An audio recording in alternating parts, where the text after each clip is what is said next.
Hey guys, welcome back to another review for One Piece chapter 1128.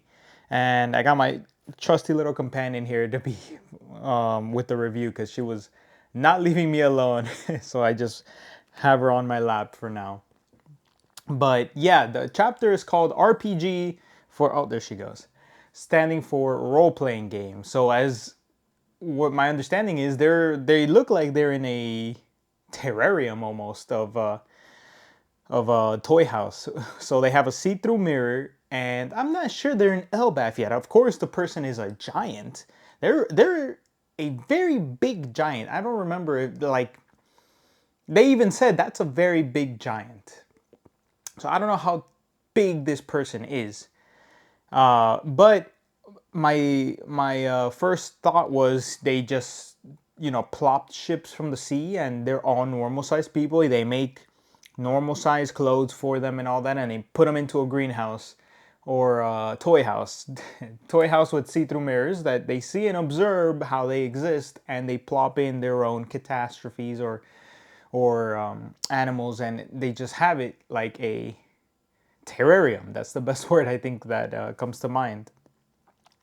But I mean, I'm just gonna go through the chapter. A very relaxed, smooth chapter, slow paced, getting to know the world we're in right now.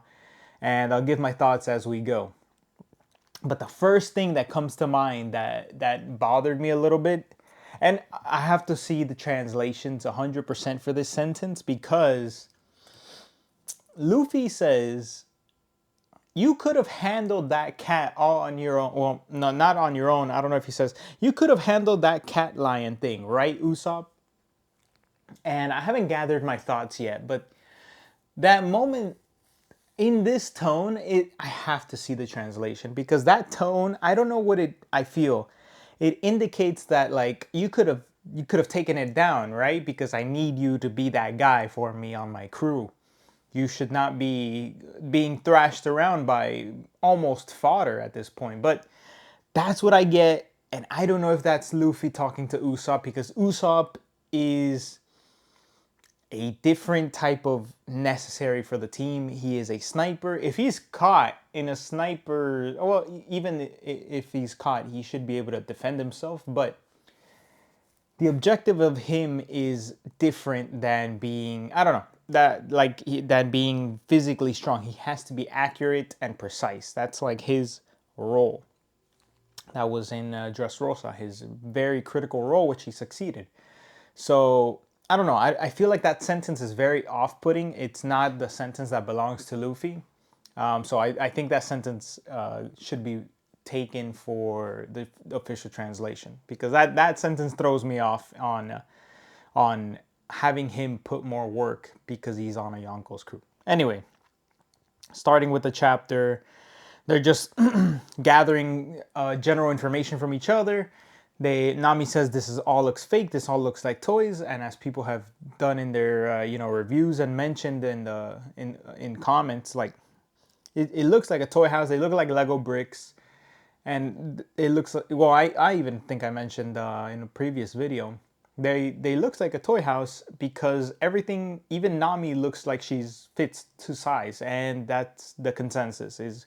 None of these people inside are actually giants. They might all be humans that were taken from ships, and they just can't defeat the monster. They can't defeat the beasts outside, and they can't defeat the giant guarding it. So Usopp gives information about Elbaf, and then they finally meet somebody riding a grasshopper of all things, giving them information, and says, don't go this way. There's bad things over there and rabid monsters. Then nobody comes back alive. And Luffy's like, nobody comes back alive to tell?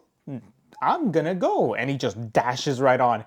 And I love this dynamic with Zoro right behind him. Like, there's monsters, there's things to fight, there's things to kill that are nobody's been able to defeat. I'm there. I'm right behind you, Captain. And Usanji's like, you're just enabling each other at this rate. And I love their dynamic because that's your captain, and you're behind him because he's already heading towards the danger. I love it.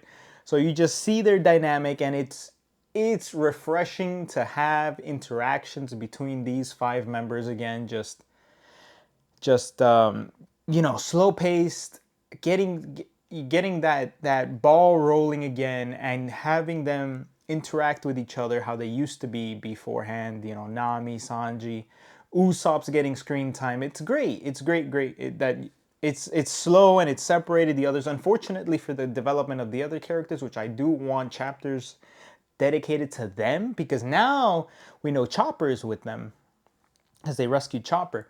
So we're gonna have Jinbei, Robin, Frankie, and and Brooke by themselves to interact. And we know that Oda's gonna, hopefully, right? We don't know. So hopefully Oda's gonna cut back to them and we get interactions between Frankie's character, Brooke's character, Jinbei. Well, we got some Jinbei with Wano and everything.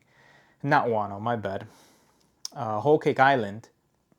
And Brooke, I just want to see these other three characters interact, talk, and give their problem-solving skills, their critical thinking, and apply it into the story. I need to see some growth, but also some for Usopp and the crew here coming along. So yeah, he explains to them the monsters and what's it called, Luffy and Zoro running off already.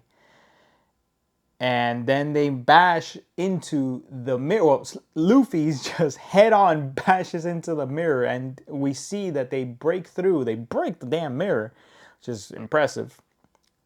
Well, maybe not actually impressive, but he just didn't care. He just kept running through it. And we see that when they leave and they go out, it's a see-through mirror. And they're like, what magic is this? It's not magic. It's actually forging. They can forge these kinds of mirrors. They just have to polish it. And they make these mirrors actually through normal common materials. But you see that they treat it like a terrarium, and they probably apply and throw things into this at their own whim, and other people, as we see with them. I don't know how they got the straw hats. So maybe probably while they were sleeping, they had the party and they were drinking, so maybe they were in a heavier sleep when they were plucked out of the ocean. And we see that there's Chopper that they save, but we don't know why Chopper wasn't already in the terrarium. Was he last to go? Was he the one that woke up first? Did he just not drink? Did he process the alcohol differently and he was awake? Is he a light sleeper? There are many things, or maybe because he's an animal, he was kept to the side and looked at instead. I'm not really sure. But also, he's a doctor. Maybe the alcohol just, resolved really quickly in his body. So many potentials, so many possibilities. Zoro as well was up pretty early, I think, when he mentioned he was already good. And Luffy processes food super fast, so, and maybe he didn't even drink. He was already out. He's a heavy sleeper actually, but he was already up with Zoro. But he processes food very quickly, as we can see. He can eat food and get right back into fighting, as we saw in Egghead. So there was, what else? I'm reading through. They're talking about the mirror. They're trying to resolve what possibly could be here, and they meet some guardians, and then they're saying these could potentially be the guardians. We have a snake, a crow, that fodder. Not a big deal for a Yonko crew, to be fair. And we see the figure. I think it's gonna be a woman, right? The heels indicate woman. We have characters that necessarily don't wear heels that could be men, but the physique indicates potentially a woman. Heels, woman, right? Hopefully, maybe. But I saw, and somebody else mentioned, this could potentially be the queen of the country that you're trying to save. I could see that. I could very well see that this is going to be an important figure that maybe is locked away. They can't get out, and then they're given these as like, hey, you can't leave, so here you have something to play with. And they give them pirates and people, and they have a terrarium they can work on. But they just happen to catch a Yonko crew. So they have a skull on their head.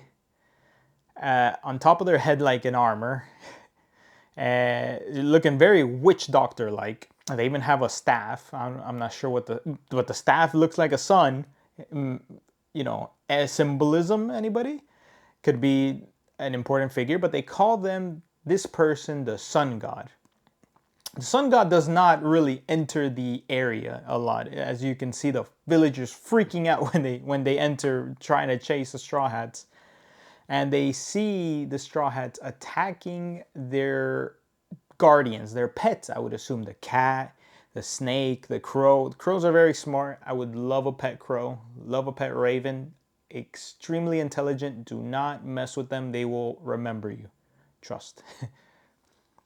And we have Gear 5. For some reason, Luffy's in Gear 5. I'm not sure why. It's very, very, very much not necessary to fight in Gear 5, but I think he's enjoying it. And honestly, it doesn't look like he's putting a strain on his body and he's using it as intensely like he would have Gear 4. Like Gear 4 was the mode.